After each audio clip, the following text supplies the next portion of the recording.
Alinogorsk şəhəri Rakova yarımadasında Murmansk vilayətində yerləşir. Bura ilə Murmanskın arası təxminən 110 kilometrdir. Bura 1949-cu ildə Aleni adlı qəsəbə kimi salınıb. 27 mart 1957-ci ildə isə şəhər statusu alıb. Bura əvvəllər də çox əhəmiyyətli bir yer olubdu. 1916-cı ildən burada dəmir yolu stansiyası mövcud idi. Bu şəhərdə dəmir filizi yataqları mövcuddur. Sovet hökuməti vaxtında bura inkişaf edən bir şəhər idi. 1992-ci ildə şəhərin ən pik əhali sayıydı. Burada təxminən 35 min adam yaşayırdı. Buranın iqliminə gəldiksə, burada iqlim subarktikdir. Yəni qışı çox soyuq olur.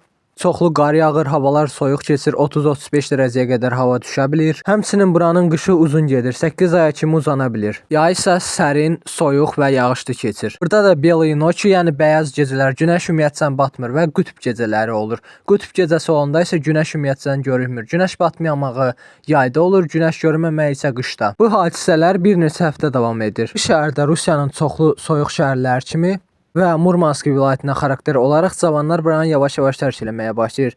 Bu şəhər demək olar ki, heç bir karyera şansı vermir və cavan nəsil yavaş-yavaş şəhəri dəyişir, digər şəhərlərdə yaşamağa başlayır. Həmçinin burada insanlara D vitamini çatışmır, çünki günəş demək olar ki, olmur. Bu gün buranın əhalisi təxminən 20 mindir.